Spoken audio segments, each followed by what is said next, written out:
Hey everyone, what's up? How's it going? This is Finite MTG bringing you my second to last Chaos draft of the season.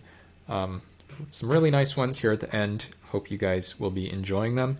And we start here with, looks like some kind of second Ravnica pack.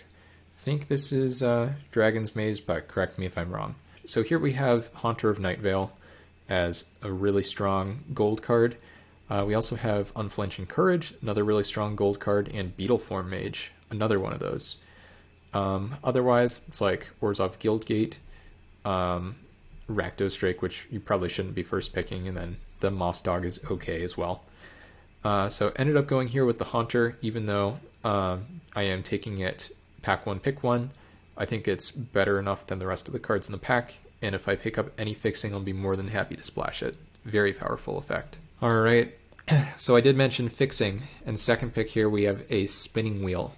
So this card is very, very, very strong as a Manalith that's also an interactive card. So a Manalith and a Mana Sink, I guess. But we have an Epic Downfall, and this card is so efficient, and the fact that it exiles is really, really nice. And I want to be playing black already, whether I main black or splashing it for this card in the previous one. So even though I love Spinning Wheel, the control decks don't really want a 5-mana tap effect. I don't think, not that much. So I ended up going with the Downfall very narrowly over the Spinning Wheel. Alright, pack 1, pick 3 here.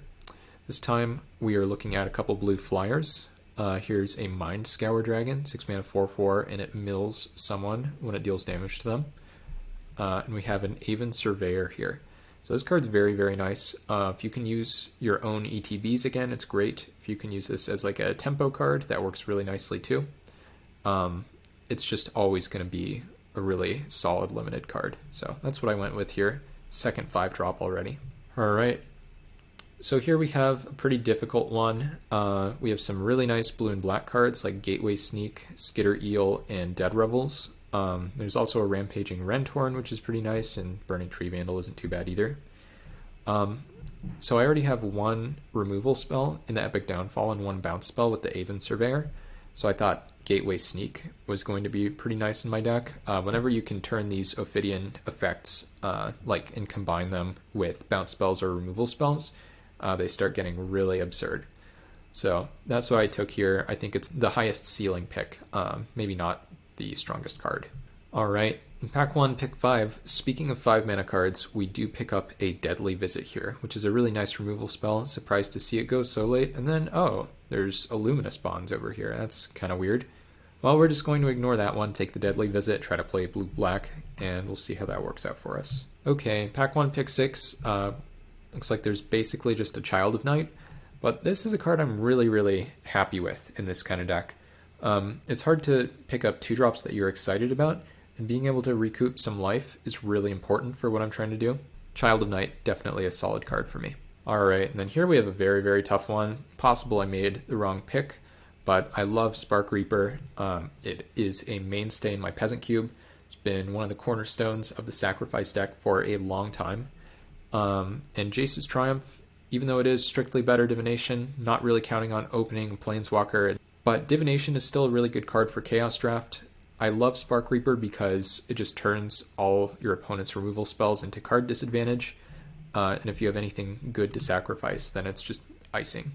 So here I had a choice between a couple blue 3-drops. There's a Zephyr Scribe, which is a powerful looter. 2/1 body, not the most exciting, doesn't have prowess or anything like that, but you can loot multiple times. And then here we have Silumgar Spell Eater.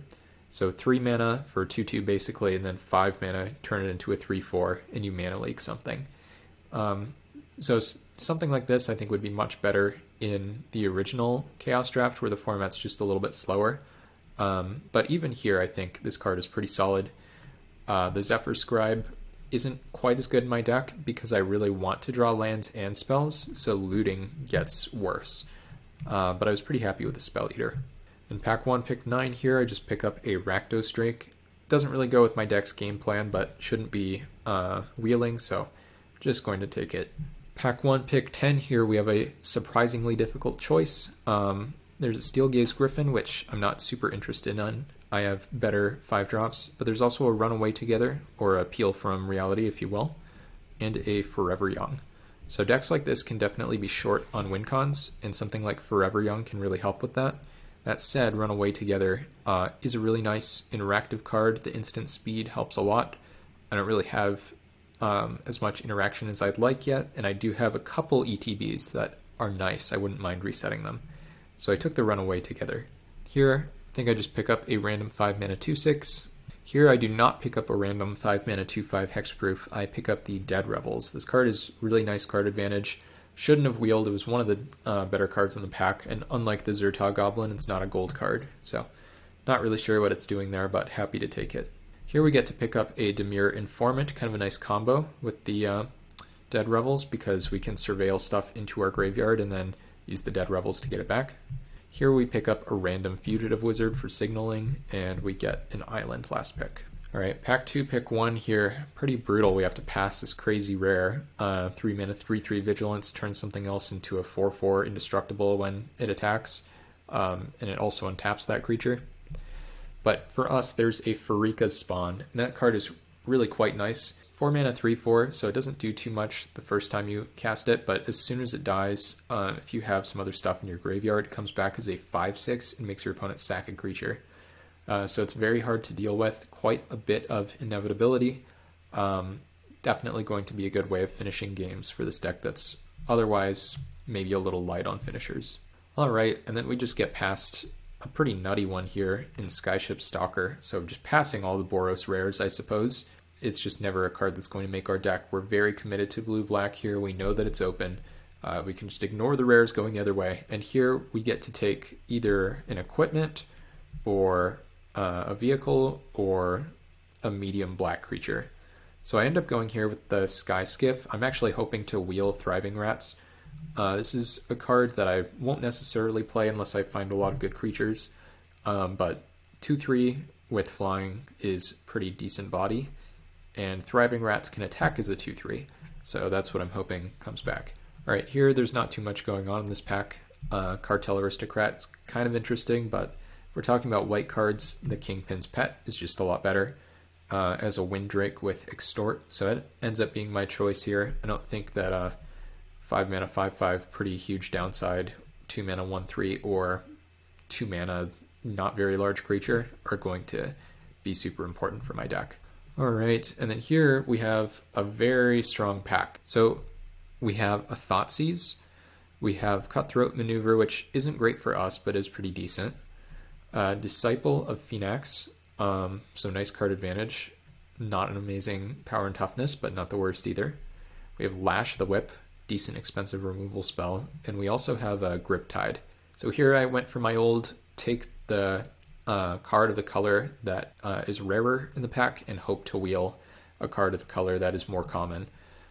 So I ended up taking the Griptide as a pretty strong interactive card, hoping to wheel specifically the Disciple because I imagine someone will take the Lash and someone else will take the Thoughtseize. Alright, pack 2, pick 5 here. We get a nice Vanquish the Weak. Very surprised to see it still in the pack here. Passing Skullduggery, which, you know, isn't too bad, but Vanquish is very nice. Pack 2, pick 6. We're not really set up to be a Bone Splinters deck, unfortunately, but Vampire of the Dire Moon is a very nice card. So really happy to get that. Nice defensive card for this deck, but also gaining life is pretty important too. Okay, and then here I'm able to pick up Otter, which, just like the other Ophidian, I'm going to take these effects just as highly as I can, pair them with as many bounce spells and removal spells as I can. Even if you don't get to do that, it just like forces the opponent to leave back a blocker. These cards are better than people might think, passing some other pretty reasonable stuff in the pack as well. Alright, pack 2, pick 8. Here we get a nice one in Living Tempest. We have a ton of 3s, so the Sky Dancer isn't looking like anything special, and neither is the Mucklord. But Living Tempest might be something we end up casting. We'll see. Alright, pack 2, pick 9. Get a nice Mogus's Favor for the sideboard. Don't love that it is our second escape card, which means it's going to make the Pharika spawn a little worse, potentially. But just a way to deal with a bunch of X1s could be pretty important for us. Alright, we do end up wheeling the Thriving Rats here. I wouldn't mind like Goggles or something like that in this deck either if I end up picking up a bunch of creatures, but this is a nice one. Don't have many 2-drops at this point. Alright, here we take a Mortis Strider, which is just 3 mana 1/1 infinite blocker. Not the most exciting card ever, but it's better than this thing. So, alright. And then here we did manage to wield the Disciple. Not very many cards left in the pack, but this card is a really nice one. Good controlling effect, and hopefully it'll do something for us. Here, I think I just take a random Spell Pierce, and here a random hardcover. Those picks mostly for signaling. And here we get an Aegis Turtle. Which, you know, not the most exciting card ever, but seems like something that blocks pretty well, especially for its mana cost. All right, so this is a pretty insane one. We already actually had, I think, 22 playables after the first 2 packs, so we're almost just done there. But we open a Glyph Keeper, which of course is absurd. 5 mana 5/3 flyer with the, Glass Kite ability, I guess. Which is very strong, and then the fact that it has Embalm is just like bonkers. So this thing is insanely hard to deal with, hits really hard, just a great finisher for a deck like this. Okay, now we get past another bonkers rare in Crippling Fear. So 4 mana for an effect that gives -3/-3 to all creatures except of the chosen type. And you can set this up so you have multiple creatures in play that are the same type, and then you just kill everything that isn't like that, or you can just play this on an empty board, and that works just as well. So very strong card, going to be a really good effect for us. All right, next up here we have a couple interesting options. We have Drownyard Behemoth, 5/7 flash. We are going to have to emerge it most of the time. 9 mana is quite a bit, but there's also a Midnight Scavengers here. And this card is really good card advantage. We do have a couple bounce effects, so picking this up makes them better. And it just seemed like a card that would do more for us than the Behemoth. Alright, now we pick up a nice removal spell in Stab Wound. Not too much else going on in this pack, so pretty easy decision. Now we get a little bit of a more interesting one. We could take a Walking Corpse to try to help out our curve, but there's also a Carrion Grub. Taking the Grub, here we get a pretty easy Cloaked Siren. There isn't too much going on in this pack. I played Squelching Leeches the other day, was not really impressed with it, but the Siren is a nice one. And here we get another Flash Flyer very late in Nephalia Seakite. This card's going to be a little better for us, I think, because it's defensively statted. So that means sometimes we'll be able to eat opponents' 1/1s and 2/2s, things like that. So I like that a little bit more. And then here we are able to pick You Find the Villain's Lair, which is a nice card for us because it should enable us to hold up Flash Flyers and hold up counterspells at the same time. We're not planning to use the Draw 2, Discard 2 mode. That's kind of a desperation thing, but it's something we could do. Here we get, I think I take Festering Mummy out of this one. Soul Stinger's a little expensive for what I'm looking for, and Festering Mummy is a reasonable defensive 1-drop. I believe that's what I took. Yeah, okay. Alright, here, 2 mana 1/2 flyers, never going to make my deck, so I'll just hate draft an X-Guard Cavalry. Nice aggressive card that could be trouble for us. Here we get a Tattered Haunter, which, kind of like the Rakdos Drake, doesn't really belong with the plan of the deck, but it is a solid evasive threat, so took it over the Convolute anyway. And then here, I think I just took a random Hellhole Flailer. Someone can have their Goblin Electromancer. I managed to pick up a Wall of Runes here if I wanted another 1-drop to block. And we get a Squelching Leeches here. And last up we get a Mountain. Alright, so this is how we ended up building the deck. And if you weren't sold on the fact that we had a ton of playables after Pack 2, maybe the fact that the Counterspell and 2 of the Flash Flyers are in the sideboard will clue you in. Rakdos Drake and Tattered Haunter also in the sideboard, really just going for a controlling game plan here, but one without the counterspell. Playing Aegis Turtle as my 23rd spell, not one that I'm very happy about, but my thinking is I don't have very many things to do early in the game, and against the aggressive decks, this might end up being a really important card. So with that, let's jump into the matches. Alright, game 1 of round 1 here. We have a really nice hand. We have nothing to do on turn 2. The opponent has a Metalmized Prophecy, which is pretty scary. We are able to play Thriving Rats here, which I choose to deploy over the Spell Eater because I want to make sure it's able to attack and turn into a 2/3 while it still can. Looks like the opponent is going to name Nimble Innovator. So that's 4 mana 2/2, draw a card. So they're going to draw lots of cards. They have Tomebound Lich, which is just a great card.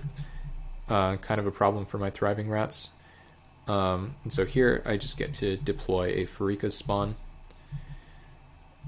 Opponent has a land that also draws them cards, so opponent is just drawing all the cards possible. They draw 2 cards, then they draw another one.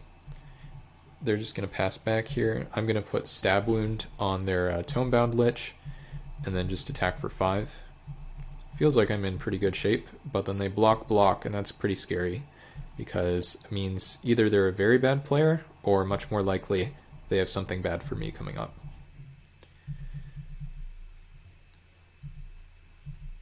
And here they do have Tergrid's Shadow, so goodbye creatures, now I have an empty board. Really hoping that I could have drawn a land there, so I could play Midnight Scavengers and get back my rats, but I think I ended up just playing Dead Revels here, which easily could have been wrong. Possible that I was just supposed to use the Spell Eater, because now the Scavengers doesn't look nearly as good. But I get to, I think, okay, so I Vanquish the Weak on the Morph, just because I'm worried about it turning into something big that I can't deal with, which sort of would have happened, not really. Opponent attacks with their Fetid Imp. Passes the turn. Looks like I am playing a Morph and Thriving Rats. Oh, and they have Clockwork Servant, so they're just drawing all the cards here. Really, really great deck from them. And then here, looks like I'm just deploying a Pharika's Spawn and an Aegis Turtle, which the turtle is obviously pretty poor in this matchup. Opponent has a Flash Flyer. In fact, the same one that I have in my sideboard. They have Fibblethip, draw yet another card, and Drownyard Explorers, which is going to draw yet another card. So I'm getting beaten down by this Cloaked Siren. I think I make, yeah, so I attack with a couple 3/4s here, thinking I'll just turn my Morph into a 3/4 even if they don't have a spell, just so I can like kill a Clockwork Servant or something. So that is what ends up happening here. I think the opponent probably could have blocked a little bit better, but they play a Costly Plunder, sacking their Fibblethip, so once again, drawing more cards. They play a Vortex Runner, which is a pretty enormous problem for me. Can't do anything to block that, so I have to kill it or counter it or something. So here I get to go for an Aven Surveyor, bouncing that. It'll trade for the Cloaked Siren if they want to attack. And here I get to make a pretty big attack, so maybe I'm going to come back in this game. Opponent trades their 3/4 for mine and takes a couple damage. I think they're going to crack the clue. Yep.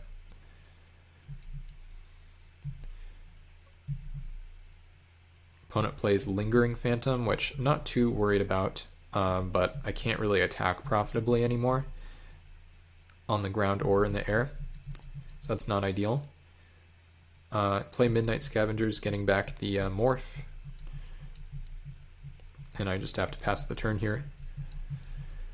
And they play Mark of the Vampire on their Cloaked Siren, which, I mean, it would just be much better for them if they put it on their Vortex Runner. But I go for a Runaway Together, which means their Cloaked Siren is back in their hand, and they lose the aura. So now I get to use the Surveyor to rebounce their Vortex Runner, and I just play out the Child of Night, and they're going to flash in their Flyer here. So we're just building up to a board stall. Opponent's under 10 cards in library. They play Nyxborn Triton on their Cloaked Siren. Unfortunately, I do have a Griptide for that, but the problem is if I chump there, then I don't have anything to block the Siren when it comes back down. So I decide to wait to use the Griptide and not chump, and they have Consigned to the Pit on my Aven Surveyor. So now even if I Griptide, I'm just going to die to the Vortex Runner. So that's it for game one. That's all I can do. So notice here that quite a few of my cards were dead or just pretty bad. Thriving Rats doesn't really do anything here. Aegis Turtle doesn't either, neither does Child of Night. So I end up just boarding out almost all of my cheap spells here, and I board in the Flash Flyers, I board in the Counterspell. I think I even fit in Rakdos Drake and Tattered Haunter because, say for instance, Midnight Scavengers gets a lot worse when you take out a bunch of your cheap spells. So really pretty transformative sideboard here. Not maybe what you would expect, but that's what we do before going into game 2.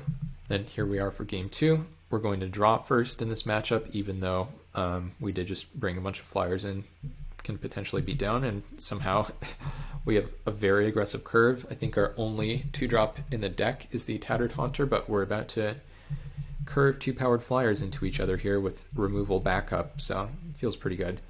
Opponent has Metamized Prophecy once again, and they have a Jeskai Wind Scout, which we could trade for in various ways. I end up electing to go with a Stab Wound because I only have a couple flyers and I do have a bunch of removal. This removal can't kill anything very big. We can use Vanquish and Epic Downfall for stuff that's bigger, so decide to just do this and see if I can beat them down. Opponent plays Implement here. I think that was the card they named. So yeah, they're going to draw some cards, but it is turn 4, and it looks like they're missing land drops. So here we get to slam the Rakdos Drake, definitely unleashing. Opponent cracks their Implement to draw some cards. They're up to 9 now. They foretell a card, but they still have 8 cards in hand, so now they have to discard to hand size. So now we play that, and it looks like we drop the Disciple to get a card out of their hand. They show us Nimble Innovator, the Triton, and the Vortex Runner. Vortex Runner was a pretty big problem, but from our current position, I can't imagine it doing too much.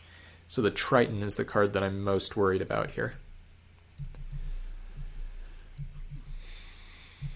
Opponent plays the Vortex Runner, and then here we just get to jam the Glyph Keeper, attack with the flyers, and the opponent's just almost dead. And they scoop it up. So here I think it's worth mentioning that I chose to draw first because the opponent's deck has a ton of card advantage, and I think that that's an easy way for me to lose this matchup.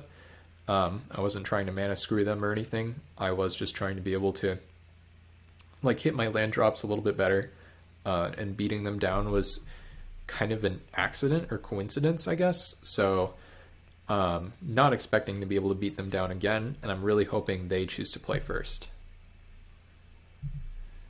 And they do. So I think this is a big mistake for them. I think my assessment of the matchup is a little more accurate, and that they should be wanting to draw first here. So now they play a Tome-Bound Lich, which is pretty annoying for me. Attack with a Fibblethip. And here we just jam the Spell Eater. And they get to hit me with the Lich.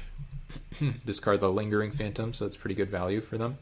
They play an Expedition Diviner, which is really annoying. They have another Wizard, which means if I trade for it, they're going to draw a card, so that sounds pretty bad. I get to attack here for 2 with the Morph. The Morph isn't doing much on blocks, and then I'm actually going to try to flash in the Cloaked Siren to eat the Fibblethip here.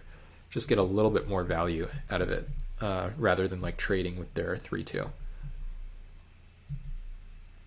But unfortunately, the opponent has some kind of counterspell here, Psychic Strike, which is going to mill me for 2.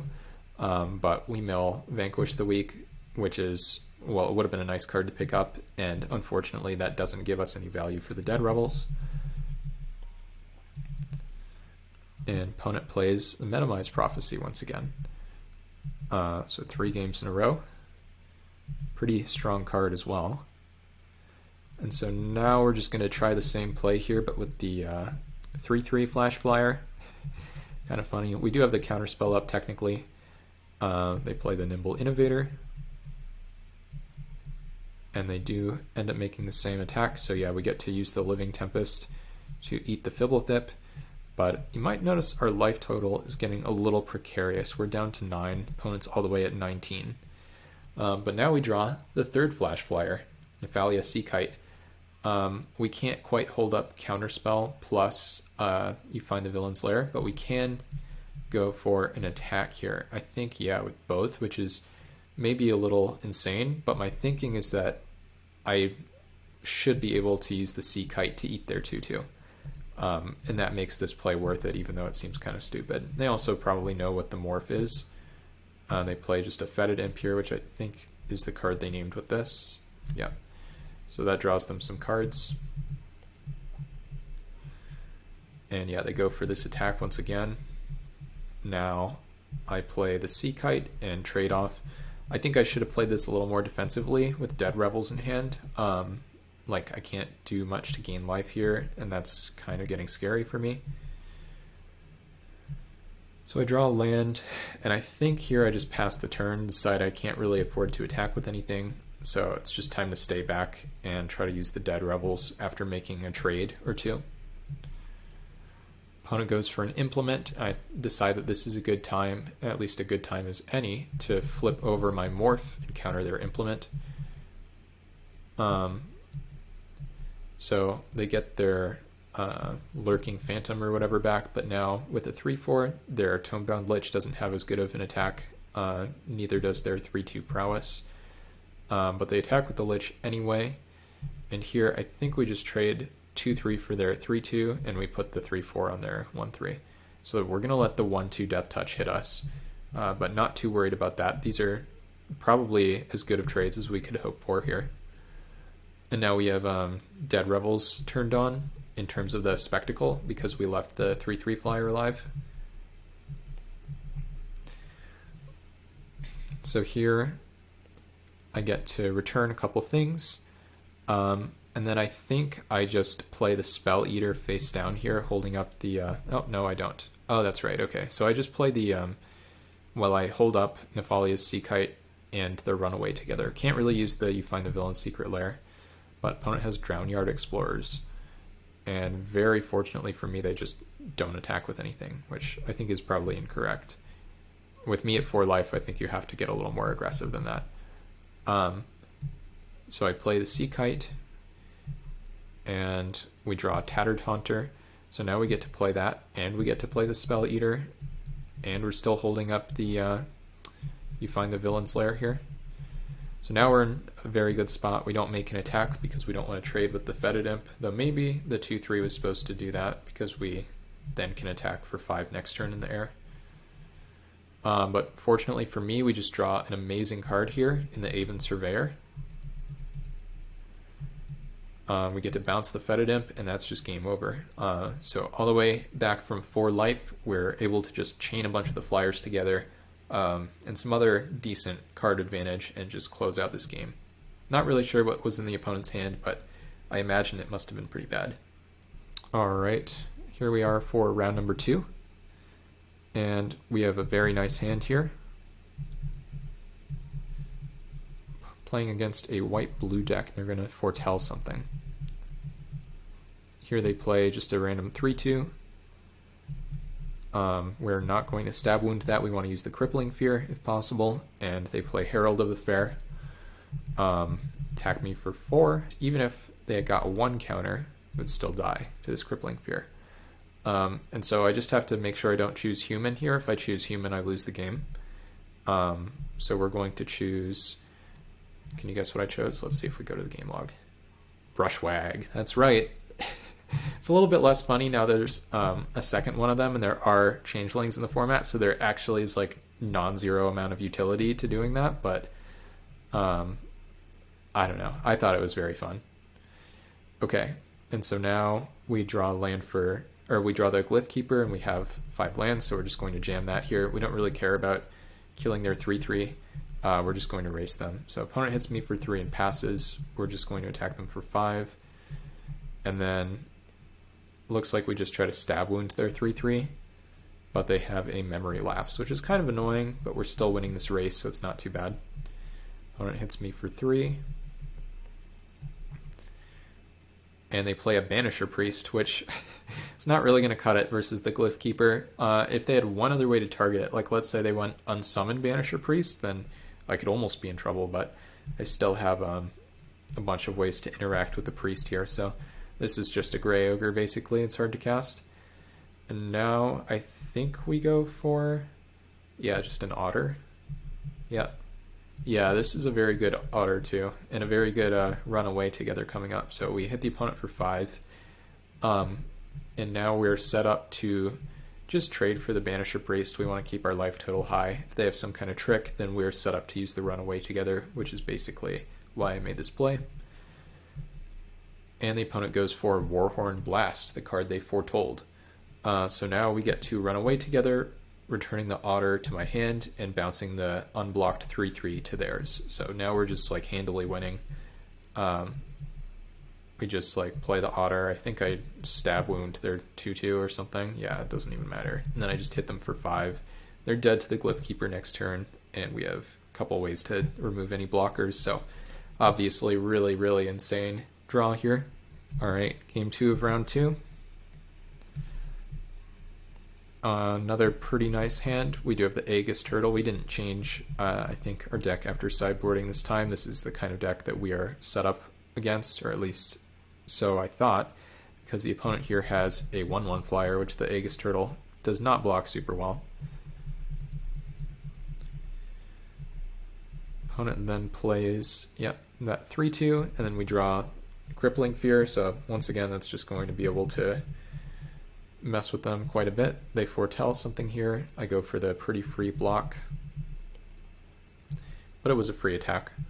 So now we go for Farika's Spawn, which lives through the Crippling Fear, even if I name like Bird or something. So there's really like no reason not to play it here. Even if it dies, I'm happy. If they banish or priested, I'm happy. There's like nothing bad that can happen to me, except for maybe like a counter spell, because now they play a second flyer, and I am going to go for the Crippling Fear. So this time I'm going to choose Gorgon so I can get my 3 damage in. Turtle is going to survive as well. And yeah, I mean, this is just like an insane draw, right? Like, how do you beat this? Opponent has a Banisher Priest. We have a Deadly Visit. We get rid of the Swamp. And I think we put the Spell Eater on top. There's always a temptation to surveil anything to the graveyard with escape cards, but I think with the good spells, it doesn't really make sense. Opponent has a Palisade Giant, which is kind of large but not super annoying. So here we just get to double spell with 3 drops.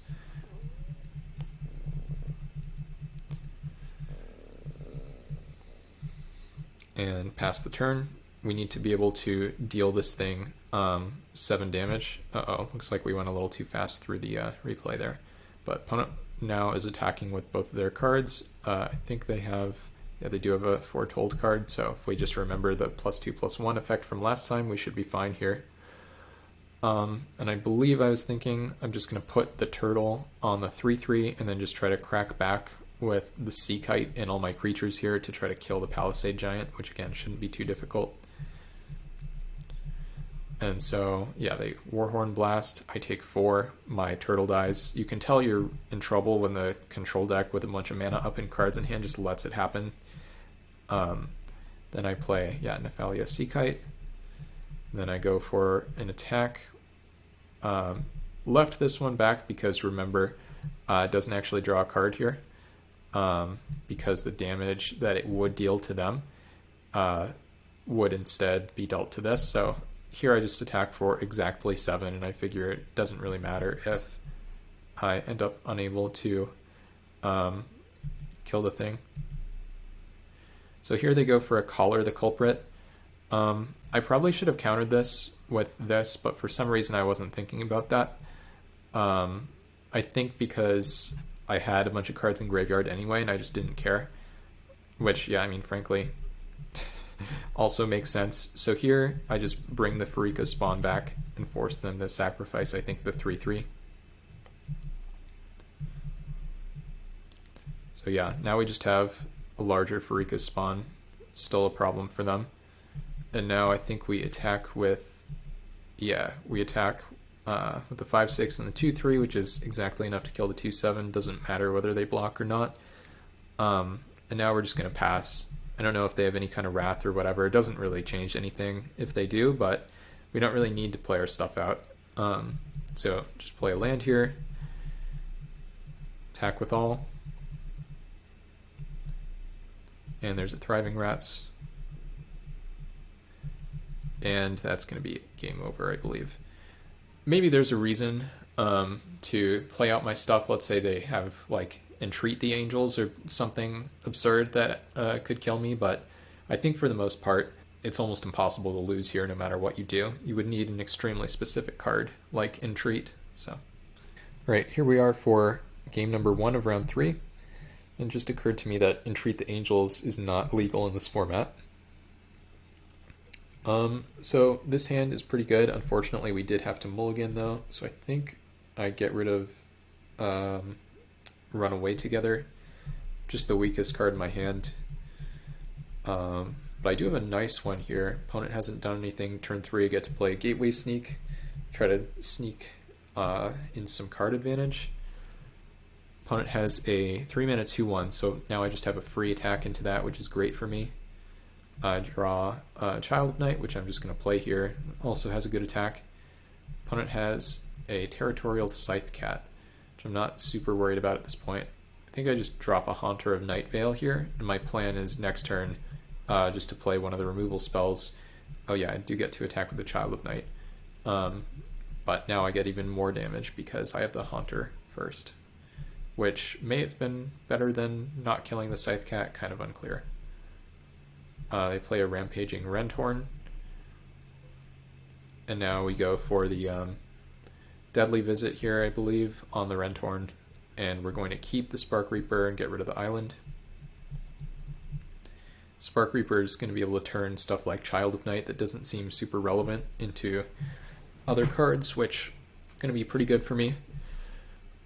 And opponent has Jace's Triumph. So it's starting to feel like I was in the draft with this person. They also looted away, I guess, a Fly, which isn't currently doing too much. They have a land drop here, and they have Selesnya Locket. So interesting stuff from them. And then here I have the choice of whether I want to go super aggro and epic downfall the Scythe Cat, or I can just play 2/3 drops, and that's what I end up choosing to do. I believe, yeah, now I put the Rat and the Spawn into my graveyard because I can just exile that like to the Spawn, which I think is better than drawing the Rat and then sacking it, and then yeah, I think this is a little faster and probably better for that reason. Opponent attacks for 4, which we don't really care about. But then suddenly I think we're in trouble here. Yeah, so they play a Scaled Behemoth, which is pretty horrible for me. 5/7 hexproof, so can't really attack through that. So we do get to bring back the Pharika's Spawn here, and it's not worth trying to use the Epic Downfall on one of their other creatures. If there's a way we could guarantee like the Scribe blocking something, and then we had an extra mana to cast the Downfall, then we would get rid of this, but we're just a little bit too far away from that, so at least the 5/6 can block their 5/7. But right now now they play 7 mana, 5/5, gain a bunch of life. I guess it's a 4/5, but the point is they're just starting to outclass us. We have nothing in our graveyard. We could have sacked, again, just like a random Child of Night or whatever, and then Midnight Scavengers can like get it back, draw an extra card, whatever. But here it feels like I'm pretty happy with what's about to happen because this Mind Scour Dragon has to mill me, and that means that I can just start sacking the Pharika's Spawn and using the cards that they mill me with to escape it. So it seems like eventually I'm going to be able to blow up their whole board if they keep attacking like that. So for now I just pass the turn. And they have, unfortunately here, a Master Scald. And so Master Scald is able to get back an artifact or an enchantment if they exile a creature card from their graveyard. And they have Fly, and they have a 5/7 hexproof. So that looks like it's pretty much lights out for me, unfortunately. I have no way to deal with a hexproof creature that big. I don't have the flyers in my main deck. So here I do just sack that Pharika's Spawn. Because they did attack me. I draw Aven Surveyor, which is a little bit of help, but not very much. And yeah, we're just in pretty big trouble here. So I think I go for I think here I go for Aven Surveyor just as a 3/3, and then I just play the Epic Downfall on their flyer. Yeah, there's just nothing good to bounce, right? Because I don't want to bounce this, I want to exile it. I don't want to bounce any of their creatures because they're going to gain them life, and I don't want to bounce any of my creatures, like not even the Dimir Informant, not that much.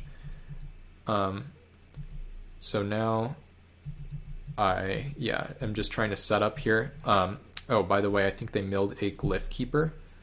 Yeah, they did. So that means that I can try to use the Embalm this coming turn.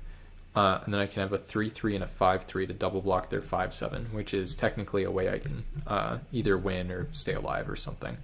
So I have to take this damage. They make me discard, basically, which isn't the worst for me, but it's not good for me either.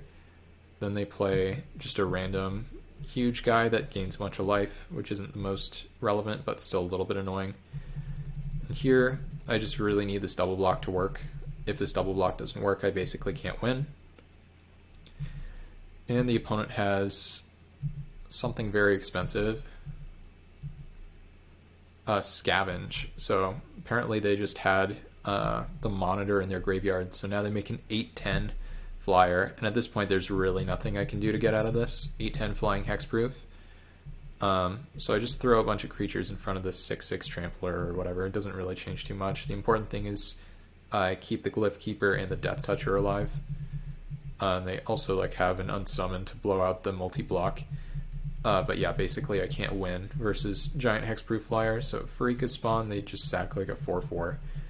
And they play Unflinching Courage, and that means they have lethal through my Glyph Keeper this turn.